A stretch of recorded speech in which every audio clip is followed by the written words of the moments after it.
एक तो जो रोज़ रोज़ की खींचतान चल रही थी और जिससे पब्लिक सफ़र कर रही थी, शायद वो खींचतान अब नहीं होगी। और दिल्ली सरकार जो बार वादे कर रही थी और ये कहती थी कि एलजी फाइल रोक रहे हैं, हम काम नहीं कर पा रहे हैं, शायद वो काम होने चाहिए। इतना ज़्यादा नहीं है कि रात को दिन बना देंगे, ऐसा कुछ भी नहीं है। हाँ, काम अब थोड़ा जो है आसान हो जाएगा ऑफिसर्स के लिए खासकर।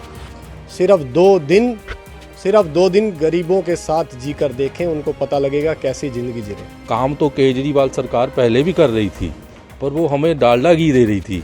अब सुप्रीम कोर्ट के आदेश के बाद अब हमें प्योर देसी घी गाय का और भैंस का मिलने लगा है।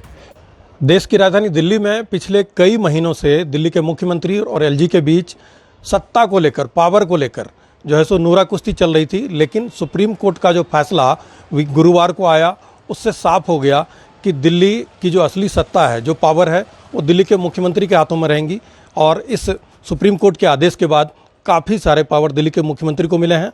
और अब क्या लगता है ऐसा कि दिल्ली में जो पिछले दिनों बार बार दिल्ली के मुख्यमंत्री एलजी पर आरोप लगा रहे थे कि वे जो विकास के काम हो या फिर मोहल्ला क्लिनिक के काम हो या और दूसरे तरह के काम हो, उस पर बाधा डाल रहे हैं, फंड नहीं मिल रहा, जिससे काम प्रभावित हो रहा है। अब जब सुप्रीम कोर्ट ने ये आदेश दिया है, ऐतिहासिक आदेश कह सकते हैं, इसके बाद लोगों को क्या लग रहा है। इस वक्त मैं खड़ा हूँ विकासपुर इलाके में और यहाँ जो एलीट क्लास कहते हैं, पढ़े लिखे लोग हैं, वो हमारे साथ हैं। हम उनसे बात करते हैं कि उनको क्या लगता है इस फैसले के बाद कितना असर होगा। सर, सबसे पहले अपना नाम। मैं SK Saini, general secretary Vikaspuri citizen welfare association. इस फैसले के बारे में मेरा ये कहना है कि सुप्रीम कोर्ट ने जो फैसला दिया, काफ़ी सोच समझा और बड़ा अच्छा फैसला आया है। इससे कई फ़ायदे होंगे। एक तो जो रोज़ रोज़ की खींचतान चल रही थी और जिससे पब्लिक सफ़र कर रही थी, शायद वो खींचतान अब नहीं होगी। और दिल्ली सरकार जो बार वादे कर रही थी और ये कहती थी कि एलजी फाइल रोक रहे हैं, हम काम नहीं कर पा रहे हैं, शायद वो काम होने चाहिए, ये हम उम्मीद करते हैं। और दूसरा ये है कि डेमोक्रेसी में चुना हुआ प्रतिनिधि को वाकई में उसको पावर मिलनी चाहिए, कुछ करने का मौका मिलना चाहिए, ये हमारा संविधान भी कहता है।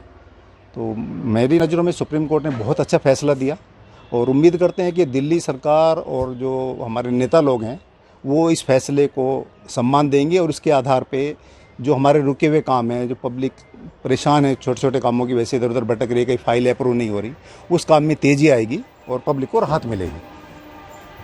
तो ये लोगों की राय थी कि अब ये काम दिल्ली में विकास की रफ्तार क्या अब बढ़ेगी। हम ये सवाल पूछते हैं यहाँ के लोगों से कि क्या अब जो विकास की रफ्तार है वो तेज होगी। सर, अपना नाम बता दें। जयदीप बंसल।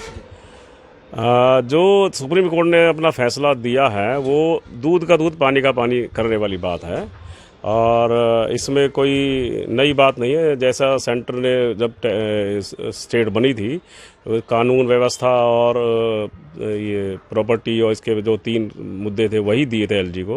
उसके अलावा जो ट्रांसफ़र पोस्टिंग ऑफिसर्स का या जो भी ऑफिसर आए हैं, अब उनको ऑफिसर को काम करने में थोड़ी कॉन्फिडेंस रहेगा।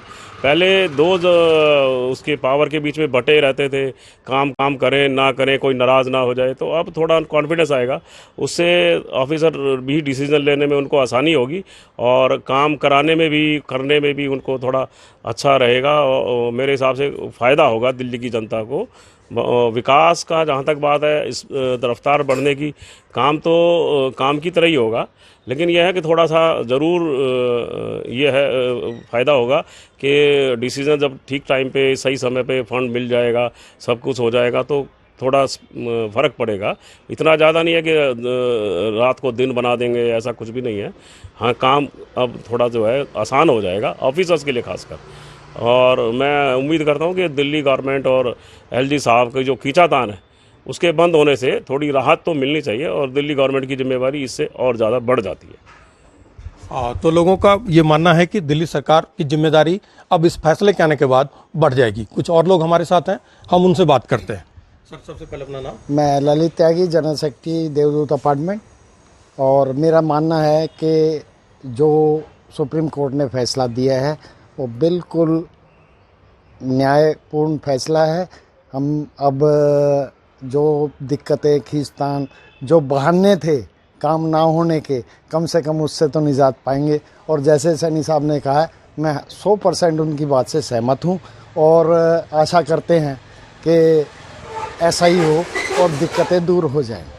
धन्यवाद। चूंकि पिछले दिनों बार बार देखा कि जो मुख्यमंत्री और एलजी के बीच खींचातान थी, चाहे वो डेवलपमेंट के कोई भी काम हो, और अब तो जब से एमसीडी की सत्ता आम आदमी पार्टी के हाथ में आई तो एमसीडी के कामों को लेकर भी लगातार एलजी पर सवाल दिल्ली के मुख्यमंत्री उठा रहे थे।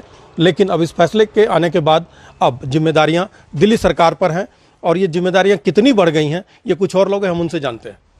सर, सबसे पहले अपना नाम। मैं विकास सैनी, विकासपुरी से। सर, मैं ये कहना चाहता हूँ कि ये जो भी खींचतान है उसमें जो गरीब आदमी है, गरीब तबका, उसको बड़ी दिक्कत होती है। तो मैं ये कहना चाहूँगा कि अगर कोर्ट ने ये बताया है कि भाई ये कहीं ना कहीं मुख्यमंत्री जी के उसमें फेवर में आ रहा है, तो मैं ये कहना चाहूँगा कि अगर ये एलजी साहब ने गलत कर रहे थे तो कम से कम कुछ जुर्माना या कुछ उनके ऊपर भी लगना चाहिए, क्योंकि इतने दिन पब्लिक ने सफ़र किया है। तो मैं ये कहना चाहूँगा एलजी साहब सिर्फ दो दिन गरीबों के साथ जी कर देखें, उनको पता लगेगा कैसी ज़िंदगी जी रहे। मैं यही कहना चाहूँगा, कम से कम एक जुर्माने का भी प्रावधान होना चाहिए। धन्यवाद। तो लोग सवाल उठा रहे हैं कि पिछले दिनों जिस तरह से नूरा कुश्ती एलजी और दिल्ली के मुख्यमंत्री के बीच रहा, उसकी वजह से लोगों के काम सफ़र हुए, तो उसमें लोग अपनी अपनी राय रख रहे हैं कि किस तरह की राय है और क्या जुर्माना किस पर तय होना चाहिए। यहाँ कुछ और लोग हैं, हम उनसे बात करते हैं। सर, मेरा नाम बलबीर सिंह है, मैं विकासपुरी से ही बोल रहा हूँ। काम तो केजरीवाल सरकार पहले भी कर रही थी, पर वो हमें डालडा घी दे रही थी। अब सुप्रीम कोर्ट के आदेश के बाद अब हमें प्योर देसी घी गाय का और भैंस का मिलने लगा है। बस मैं इतना ही कहना चाहूँगा, और जो मेरे भाई साहब ने कहा है कि इसका कोई जुर्माना भी सेंटर सरकार को होना चाहिए। धन्यवाद। तो लोगों का साफ तौर पर कहना है कि जो एलजी और दिल्ली के मुख्यमंत्री के बीच द्वंद्व चल रहा था, आरोप प्रत्यारोप चल रहा था, चाहे कोई भी मामला हो, मोहल्ला क्लिनिक में जो डॉक्टर्स या दूसरे स्टाफ तैनात हैं उनकी सैलरी का मसला हो, या फिर दिल्ली जल बोर्ड के काम का मसला हो, इस तरह से चाहे जो दिल्ली के अलग अलग स्कूलों में शिक्षक हैं उनको पिछले दिनों फिनलैंड ट्रेनिंग के लिए भेजने का मसला भी खूब गरमाया था, चाहे ये इस तरह के तमाम मसले हों, उसको लेकर एलजी और मुख्यमंत्री के बीच जो एक युद्ध चल रहा था, रणनीति चल रही थी, उससे कहीं ना कहीं आम लोग प्रभावित हैं, आम लोगों का काम प्रभावित हुआ। उसको लेकर लोग खुश हैं और उनका कहना है कि दिल्ली सरकार जो काम कर रही थी उसमें रफ्तार आएगी, लेकिन साथ ही दिल्ली सरकार पर जिम्मेदारियां भी बढ़ गई हैं। मनोरंजन कुमार, दिल्ली तक।